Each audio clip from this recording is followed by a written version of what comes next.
Bonjour à tous, je vous retrouve aujourd'hui pour une nouvelle vidéo qui va être consacrée à la cote des Youngtimers, des modèles automobiles emblématiques des années 80, 90 ou début des années 2000. Alors aujourd'hui la vidéo elle sera consacrée à la Peugeot 106, à la 205. D'autres vidéos seront consacrées à d'autres modèles, Peugeot, Citroën, voire même Renault. Alors pourquoi s'intéresser aux Youngtimers? Parce qu'à l'heure actuelle, ces voitures sont particulièrement recherchées, leur cote ne fait qu'augmenter de façon très importante pour certains modèles. Par exemple, certains modèles de 205 ont été vendus plus de 40 000 €, notamment des modèles de GTI, ont été vendus plus de 40 000 € aux enchères, des modèles de cabriolet plus de 20 000 € aux enchères également. Une 2 chevaux a même été vendue, une Charleston neuve a même été vendue 142 000 € aux enchères, donc des cotes absolument incroyables. Alors pourquoi s'intéresser aux Youngtimers? Actuellement, ces voitures sont de très bons placements, puisque on peut notamment arriver à dénicher des modèles qui sont en bon état, que l'on peut restaurer et dont la cote ne fera effectivement a priori que monter dans les années à venir. Voilà, j'espère que ce format de vidéo vous plaira. Vous pouvez laisser des commentaires bien évidemment à la suite de votre visionnage et je vous retrouve tout de suite pour les modèles en question. Donc comme je vous l'ai dit, 106, 205. Alors nous allons commencer notre story, notre saga des Youngtimers Peugeot avec la Peugeot 106 XSI qu'ils ont affublé de GTI non assumé. C'est pas complètement faux, mais c'était quand même une formidable petite bombinette des années 90. La cote est donnée à 4 500 € pour la 1,6 litre.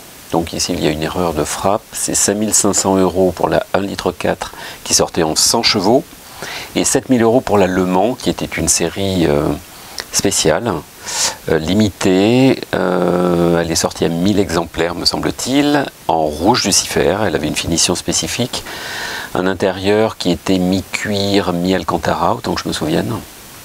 Alors qu'est-ce qui est dit sur cette petite 106? La petite 106 est longtemps restée dans l'ombre de la 205, ce qui n'est pas complètement faux, et pourtant elle est loin d'avoir démérité. Moins puissante, moins belle, moi je trouve pas, je trouve qu'elle est au moins aussi jolie que la 205.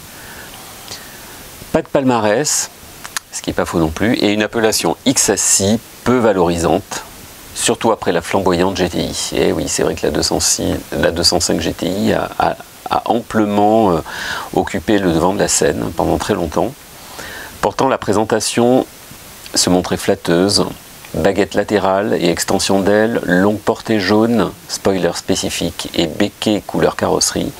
Mais son moteur TU, évolution du XU de 1360 cm3, issu de la X GTI, ne propose que 100 chevaux, puis 95 dès juillet 92 avec l'adoption du catalyseur. Le châssis et les trains sont aussi repris de la X GTI. En juillet 94, elle adopte un 1,6 litre, donc le TU5 de 105 chevaux, moins de rage, le rupteur était à 6800 tours minute au lieu de 7250 sur les 1,4 litre, mais plus d'efficacité. Cette dernière reçoit un équipement plus complet, volant cuir, velours rouge, pack électrique. La série limitée Le Mans Rouge Lucifer de 93 propose sellerie cuir et flamme PTS. 1000 exemplaires construits, attention, boîte de vitesse, train arrière et joint de culasse fragile. Voilà, une fiabilité de 3 étoiles sur 4. Mes petites Youngtimer très intéressantes qui commencent à se faire rares en bon état. Et les cotes en plus commencent à monter dangereusement, mais je pense que c'est le bon moment pour en faire l'acquisition. Passons à la deuxième Peugeot qui est présentée, la fameuse 106 Rallye. Elle enroule toutes les courbes à faire oublier qu'il existe des propulsions. Échappement, avril 96. Alors quelle est la cote de cette 106 Rallye? 7 000 € pour une phase 2, 8 500 € pour les phases 1. D'ailleurs, si vous avez remarqué, la cote des phases 1 est plus élevée que des phases 2. C'était le cas également de la XSI, que nous avons vu juste avant. Elle est sortie de 93 à 98, mieux qu'une GTI. Une GTI, la 106 Rallye, mieux d'abord parce que les GTI des années 90 perdaient de leur caractère au profit de l'utile, la rigidité, du superflu, l'équipement et donc du poids. Dépouillée, toujours moins de 900 kg, même avec 100 chevaux, la Rallye aligne les performances redoutables. L'étagement de boîte sert au mieux son petit moteur, surtout son châssis de kart réjoui.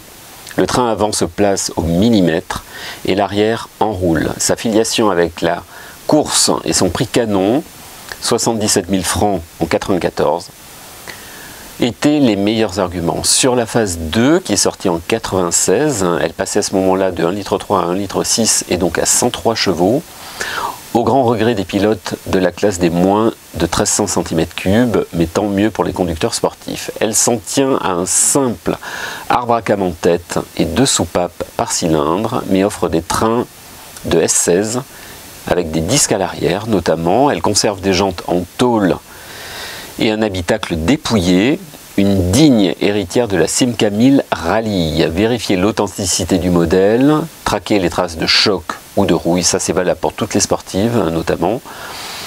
Sur les modèles suisses ou hollandais qui étaient plus sujets à la corrosion parce qu'ils sont amenés à rouler sur des routes qui sont très souvent enneigées et salées, mais c'est le cas également dans le nord de la France. Privilégiez un modèle complet, intérieur d'origine, les pièces sont maintenant quasi introuvables, en tout cas très difficilement trouvables. Et vérifier l'état du train arrière, ça c'est le problème pour toutes les Peugeot des années 90 et jusqu'à la 206 qui a également ce problème-là. Certains modèles dits phase 3 pour l'export sont dotés du moteur DS16. Il est sorti un peu plus de 30 000 exemplaires, dont 17 000 phase 1, fiabilité toujours 3 étoiles sur 4 étoiles. Très bonne petite sportive également, cette 106 Rallye.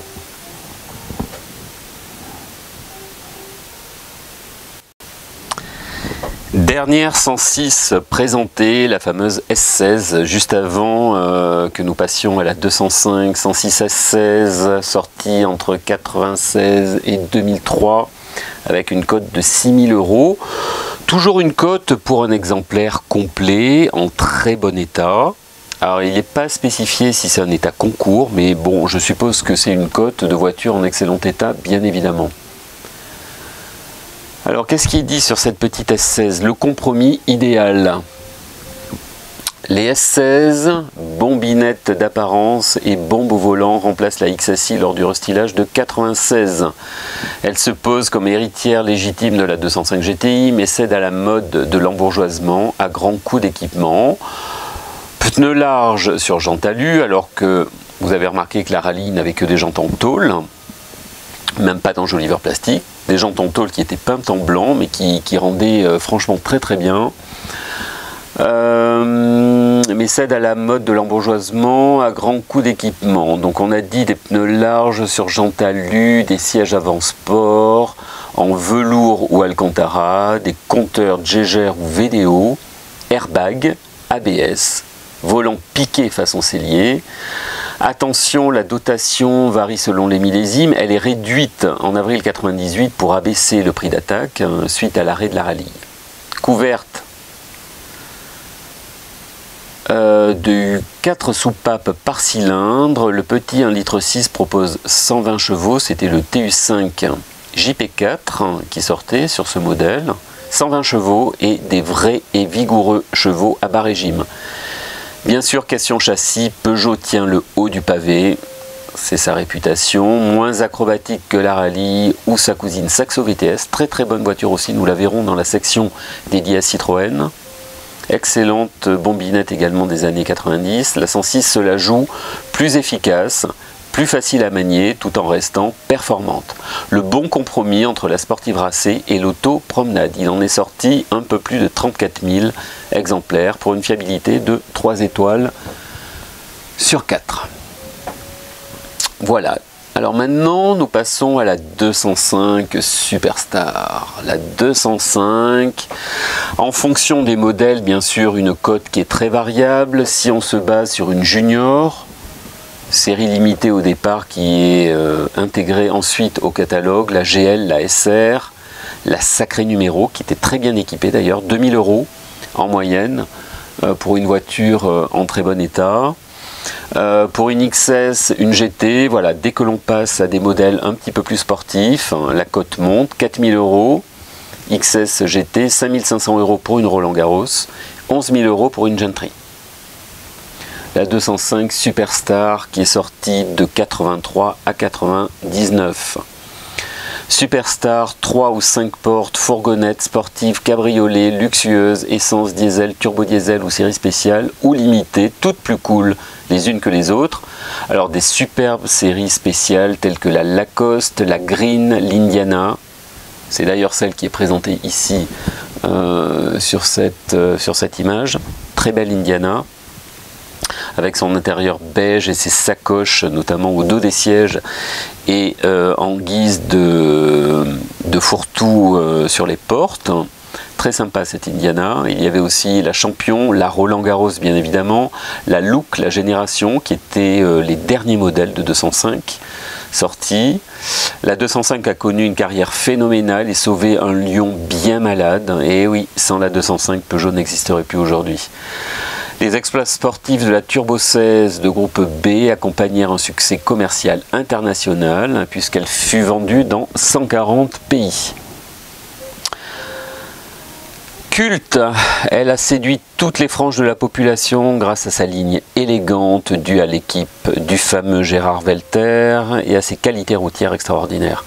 Nombreuses sont les besogneuses à rouler encore quotidiennement, et oui, on voit encore beaucoup de 205 sur nos routes.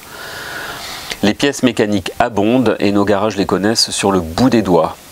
Un rare modèle peu kilométré est toujours à sauver. Suivant la cote des GTI, les XS de 85 chevaux et les Gentry, tout cuir, boiserie, 1,9 litre 105 chevaux et parfois boîte auto, montent aussi. Et oui, la cote est en train de monter, surtout pour les modèles un petit peu spéciaux, les modèles sportifs. 5 350 000 exemplaires de 205 ont été vendus et fabriqués.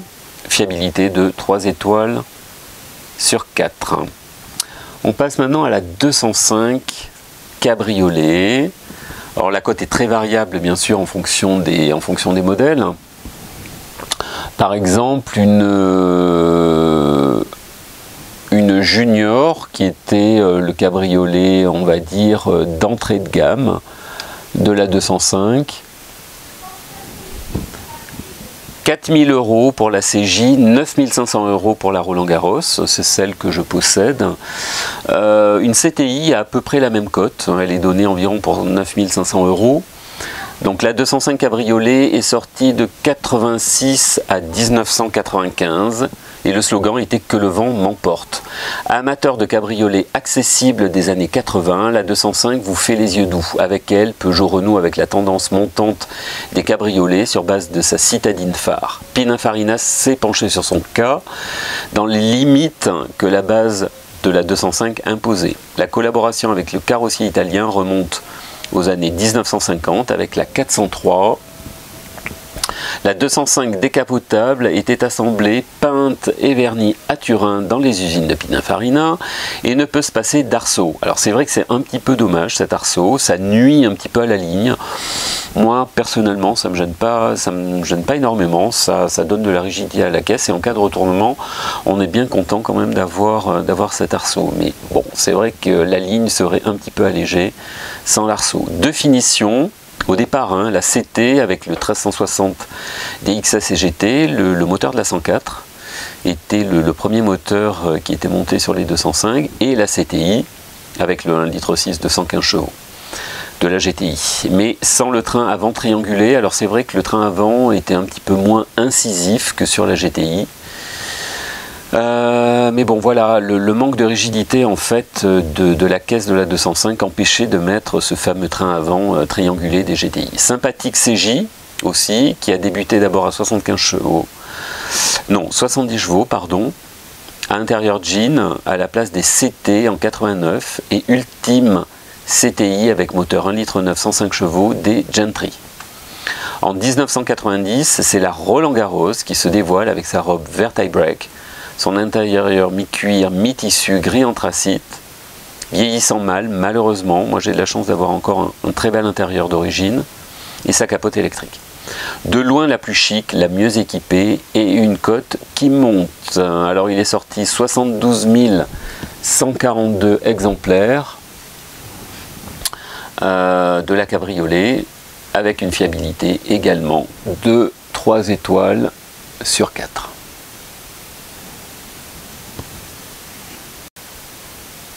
Alors passons maintenant à la fameuse 205 GTI, la GTI d'anthologie. 14 000 € pour une GTI 1,6 litre, 18 000 € pour une GTI 1,9 litre, 25 000 € pour une griffe. Alors les cotes peuvent sembler un petit peu indécentes aujourd'hui, puisque certains modèles ont été vendus aux enchères à 30 ou 40 000 €, vraiment pour voilà, les cotes les plus élevées dont j'ai entendu parler. La 205 GTI est restée longtemps la référence dans le domaine du comportement routier, bien évidemment. Elle est sortie de 84 à 1994. Elle est sortie avec le moteur 1,6 litre, le moteur 1,9 litre qui faisait 130 chevaux, et la griffe qui avait une finition spécifique, un intérieur cuir noir et une peinture qui était vert fluorite, particulière, mais qui donnait quand même un charme très particulier à la GTI. Et là, les cotes de la griffe sont maintenant très très élevées. GTI d'anthologie, depuis plus de 10 ans, elle portait le mouvement des Youngtimers français et s'impose aujourd'hui comme une des autos les plus recherchées, les plus collectionnées en France. Retour dans les années 1981.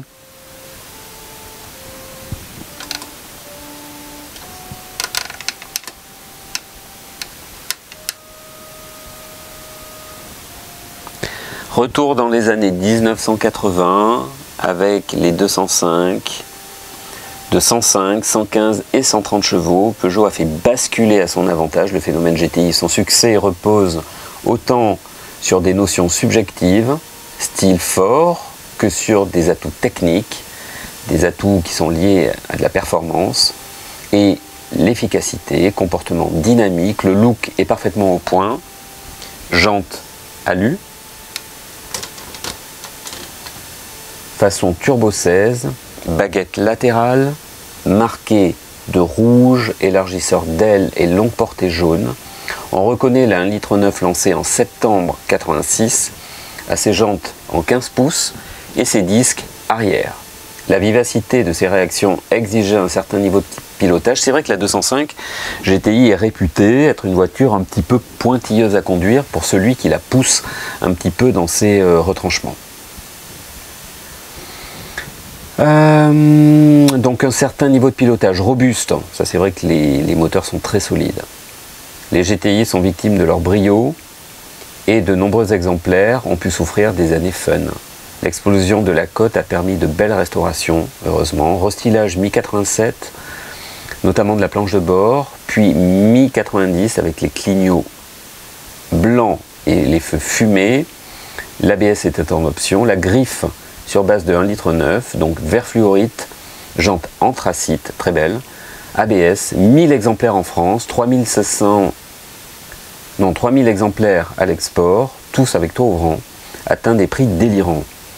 Rageuse et bruyante, notamment pour la 1,6 litre, ou coupleuse et rapide pour la 1,9 litre, dépouillée ou bien optionnée, il y a une GTI pour chacun, il en est sorti 294 514 exemplaires.